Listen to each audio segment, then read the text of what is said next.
हिमाचल प्रदेश में सबसे ज़्यादा खतरा भूकंप का होता है, क्योंकि हिमाचल प्रदेश के दर्ज इतिहास में अब तक जो रिक्टर स्केल पे 4 की रीडिंग आई है उसमें 80 से ज़्यादा भूकंप आए हुए हैं। और BIS बताया था, मैं भूल के। बोलो बच्चों, क्या बताया सर ने? BIS याद है किसी को? उस दिन लेक्चर कुछ बच्चे तो आए थे। भारत, क्या है भारत? बोलो भारत, जो भी इंडियन स्टैंड, जो भी क्या है बेटा फुल फॉर्म इसकी, भारत की? ब्यूरो ऑफ इंडियन स्टैंडर्ड्स के अच्छा। ने जो भूकंपीय जोनिंग मानचित्र बनाया है, हाँ। उसके अनुसार MSK-9 हिमाचल प्रदेश में 5 ऐसे जिले हैं जो MSK-9 की रेटिंग में आते हैं। अब ये MSK-9 होता क्या है? MSK-9 जोन वो जोन होते हैं, पहले तो हम लोग जोन समझ लेते हैं। पूरे भारत में जो है 4 तरीके के जोन है, भूकंपीय जोन है, जहाँ पे कितनी रिक्टर स्केल पे, जो रिक्टर स्केल होता है जिस पे हम लोग भूकंप की रीडिंग मापते हैं, तो जोन ऐसे क्षेत्र होते हैं जहाँ पर जो रिक्टर स्केल है उस पर कितना भूकंप आया है या फिर उस भूकंप की तीव्रता कितनी है वो मापी जाती है। और हिमाचल प्रदेश जोन 5 में आता है, और जोन 5 जो है वो सबसे खतरनाक जोन है।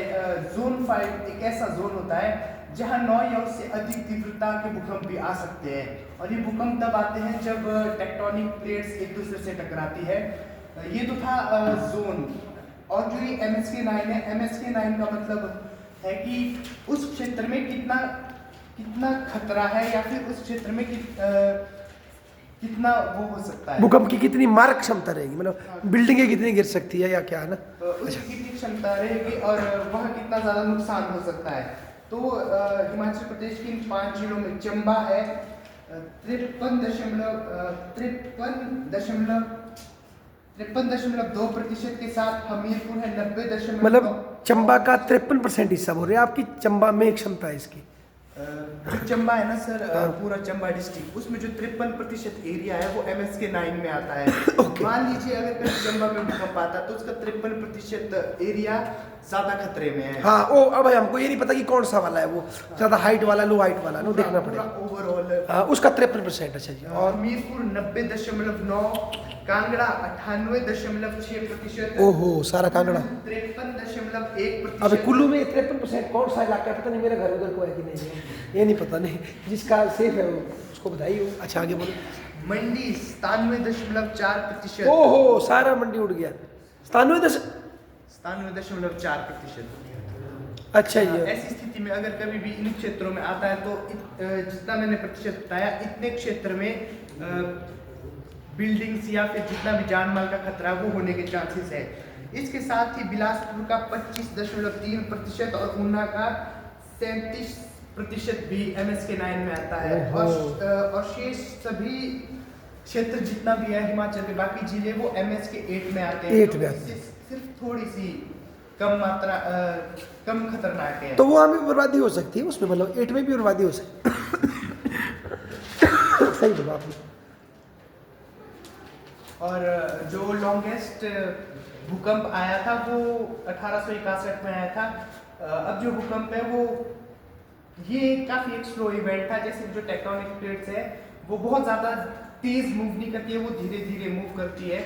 बेसिकली जो पृथ्वी का मैग्मा होता है, जिसे हम लावा भी कहते हैं, पिघली हुई चट्टाने कहते हैं, उनके ऊपर ये टेक्टोनिक प्लेट्स होती है जो धीरे धीरे मूव करती है। तो जो ये लॉन्गेस्ट अर्थक्वेक आया था ये सुमात्रा में आया था, और ये अर्थक्वेक 32 साल तक चला था। बट इसकी इंटेंसिटी काफ़ी कम थी तो ज़्यादा लोगों को पता नहीं चला।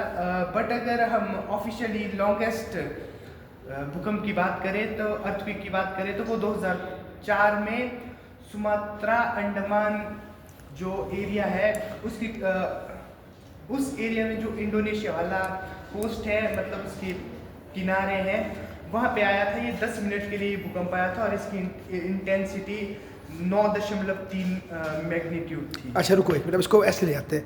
अच्छा भाई, यहाँ कोई बच्चा बता सकता है हमको कि हमारे इलाके में इतने भूकंप क्यों आते हैं? बता सकता है क्या कारण है? आप बता सकते हो बेटे, हमारे इस इलाके में इतने भूकंप क्यों आते हैं? कौन से पाप किए हमने? इधर में कोई बच्चे बोलो भाई क्या कारण है, क्यों इतने भूकंप आते हैं हमारे इलाके में? और जगह आए ना भाई, हमारे क्यों आ रहे हैं? आप बोलो बेटा क्या कारण है? क्योंकि ये जोन 5 में आता है। जोन 5 में क्यों आता है? अगर आप पढ़ेंगे बेटा इतिहास हमारा ना, ज्योग्राफी का, ये जो हमारे भारत के जो आपको दिखता है ना प्रायद्वीप, 3 कोने 3 हिस्से, ये प्लेट थी और पृथ्वी में पहले एक ही प्लेट थी, पेंजिया बोलते हैं उसको, जगह भी पढ़ेंगे कभी आप, एक ही थी, फिर टूट के अलग हुई। हमारी प्लेट थी अंगारा वाली, वो नीचे से आई ना, और वो तिब्बत में घुस रही है हमारी प्लेट, और उसके घुसने से ये पर्वत बने हैं, हिमालय पर्वत। जितनी वो प्लेट अंदर जाएगी हिमालय पर्वत उतना ऊंचा होगा। और आपको पता होगा शायद हिमालय पर्वत की ऊंचाई बढ़ रही है, घट नहीं रही है, हर साल बढ़ रही है, और तब झटके आते हैं। और ये एक दिन इतनी होनी है, भारत के दक्षिण में एक भी प्लेन इलाका नहीं रहेगा, सारा पहाड़ बन जाएगा, तब हम नहीं देख पाएंगे, सदियों साल लगेंगे। जितने भारत के देखते हैं ना, भारत माता के नीचे को प्लेन, सब खत्म हो जाएगा, सारी की सारी प्लेट कहाँ घुस जाएगी? हिमालय में घुस जाएगी, और पर्वत ऊंचे हो जाएंगे, और हमारा जो महाराष्ट्र वगैरह सारा इलाका गायब हो जाएगा, और भूकंप आता रहेगा। तो मतलब हम ऐसी स्थिति पे बैठे हुए हैं, ज्योग्राफी के कारण यहाँ भूकंप आना ही आना है। तो डिजास्टर मैनेजमेंट के नाम पर ये सर ने बताया, ये अथॉरिटी बनी हुई है, इसका नाम बताया था आपने, स्टेट डिजास्टर मैनेजमेंट, है ना जी। और आजकल मैं न्यूज़ सुनता हूँ बेटा, ये क्या कर रहे हैं, एसडीएम ऑफिस में कॉन्फ्रेंस होती है, छोटी मोटी कॉन्फ्रेंस होती है कि भूकंप रोधी करना है, फलाना करना है। पर क्या आपने कभी अपने गांव में सुना लोगों ने बोला कि हम घर जो है लाहौल में भूकंप रोधी बना रहे हैं? फिर क्या बोलते हो, हम सिर्फ घर बना रहे हैं, ऐसे ही बोलते ना? ठीक है, हाँ जी। आपने सुना आपके गाँव में किसी ने बोला कि भूकंप रोधी? आपके गाँव में कभी किसी प्रधान जी ने या किसी पंचन जी ने बोला आपको कि भूकंप रोधी घर बनाने की फैसिलिटी दे रहे हैं हम? नहीं। कहाँ से आती है आप, जंगल से कि गाँव से? कहाँ है गाँव? वो तो पास ही है ना। हाँ आप बताओ बच्चों, सुना आपने कहीं किसी ने गांव पर प्रधान ने किसी ने बोला हो गांव में कि भाई भूकंप रोधी घर बनाने की टेक्निक देते हैं मुफ्त में, सस्ते में? नहीं सुना ना। और घर तो गांव में रोज बन रहे हैं, गांव में ही बन रहे हैं, शहर में बन रहे हैं, तो पता नहीं कहाँ सोए हुए हैं डिजास्टर वाले। और ट्रेनिंग क्या होती है बचपन में, आपको उठाओ बच्चों बैग और सर के ऊपर रख लो, मतलब ये तो वही बात है कि जो डिजास्टर के जो पहली शर्त बड़े भाई ने बताई, रोकथाम पे काम हो नहीं रहा। और जब हम मर जाएंगे, पत्थर के दबे होंगे, फिर आप हमें निकालो ना निकालो, यार क्या बात है। तो मतलब एटलीस्ट जो नए घर है ना, उनको तो ठीक बना लो। तो ये सिर्फ अफसरों तक रह गया ये एक्ट। इसको मैं तो ऐसा लग रहा है आपकी बात सुन के, कॉलेज में ये होनी चाहिए, डिजास्टर मैनेजमेंट एक बहुत महत्वपूर्ण विषय होना चाहिए, और फिर पंचायतों में कंपलसरी होनी चाहिए, ताकि पता लगे भाई घर ऐसे बनाओ।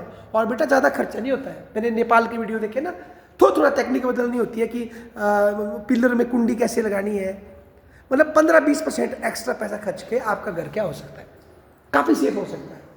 तो क्यों नहीं हम अवेयरनेस फैला रहे? बस ये अफसरशाही इस पर कुंडली मार के बैठी हुई है। अफसर लोग, समाज से इंटरेक्शन होती नहीं, बुड़ के मारते हैं और कागज चालू कर देते हैं, उससे थोड़ी होगा बेटा। समाज में लाना पड़ेगा इस विषय को, नहीं डिजास्टर। और अगर ये नहीं कर पाए हम रोकथाम, तो एक दिन हम ऐसा झेलेंगे जो 1920 कब हुआ था, वो कांगड़ा में कब हुआ था, 1905। हाँ है ना, बहुत मतलब क्या बोले अब देखो आप। अच्छा बोलो आप क्या बता रहे थे, है ना? अच्छा अब इन सबसे सजेशन लेते हैं, बैठो आप बैठो, बहुत बढ़िया बोला आपने। आप दो भाई सजेशन दो कोई, आप बोलो हमें क्या करना चाहिए भूकंप की समस्या से निपटने के लिए, हिमाचल को क्या करना चाहिए? कोई सजेशन आपकी तरफ से बोलो, सजेशन कोई आम आदमी का सजेशन। भूकंप से निपटने के लिए हमको क्या करना चाहिए हिमाचल में आपके अनुसार, आपकी राय में? एज स्टूडेंट क्या बोलेंगे आप? स्कूल कॉलेजों में इसके प्रति अवेयरनेस फैलानी चाहिए ना। वो कैसे फैलेगी, मतलब क्या क्या करना पड़ेगा बेटा? पढ़ाना पड़ेगा इस कोर्स को, है ना? हाँ जी, या एक कम्युनिटी जैसे बनाए कि वो बताए कि हाँ इस तरह से घर है ना, क्या कितना अच्छा बोला। अच्छा आप बताओ भाई बच्चे, तुम बताओ लड़की क्या करना चाहिए हमें, मतलब सच में ही डिजास्टर मैनेजमेंट, भूकंप से बचना है, क्या करना चाहिए हमें बताओ? सोचो आप हमारी सीएम बन चुकी है, तो क्या करना चाहिए, क्या करेंगे आप? सुझाव तो दो, अब ऐसे भाग नहीं सकती इस वक्त सामने से आप कि हम ऐसे कुत्तों की तरह गाड़ी बिल्डिंग के नीचे दब के ना मरे, या कोई तो बच्चे बचे हमारे, क्या करना चाहिए बेटा? कोई सुझाव भाई साहब, आपका धर्मचंद जी आपका सुझाव? डेस्क के नीचे घुस जाओ, ओके। हाँ बेटे आप बोलो सुझाव। हाँ बच्चों तुम दोनों, हाँ भी बेटिया आप दो सुझाव, क्या सुझाव देंगे आप? सर पहले तो सभी को अवेयर करना है। अच्छा। और स्कूल या कॉलेजेस में उसके बुक्स या फिर कोई भी सब्जेक्ट उनको ताकि जागरूक हो सके बच्चे, ताकि उनको पता हो सके कि ठीक है। किस तरह से वहाँ को उनसे बचना है और किस तरह से भूकंप वगैरह आ सकते हैं। गुड।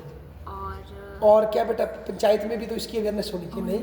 तो क्योंकि घर तो पंचायतों गाँव में में भी सब है ना, ताकि लोगों को पता लगे। और इस तरह के कोई ट्रेंड इंजीनियर टाइप हो जो जगह जगह जाए, लोगों को कंसल्ट करे कि भाई ये घर बन रहा है, आप इसको इस तरह से बनाओ, नहीं तो फिर आपका घर नहीं बनेगा। नहीं, कुछ शर्तें तो लगानी पड़ेगी। आप क्या बोलते हो?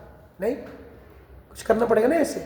और क्या एक वक्त में हम सारे घरों को कर सकते? ठीक नहीं कर सकते ना, पर एटलीस्ट जो नए घर बन रहे हैं उनको तो बचा सकते हैं, और फिर धीरे धीरे पुराने घरों पे फोकस कर सकते हैं। पर एटलीस्ट जो नया घर बन रहा है उसको तो बचा लो यार, उस घर वो लोग तो बच जाए भूकंप से। क्या बोलते हैं आप? नहीं, वो वहाँ तो लोग ना मरे कम से कम।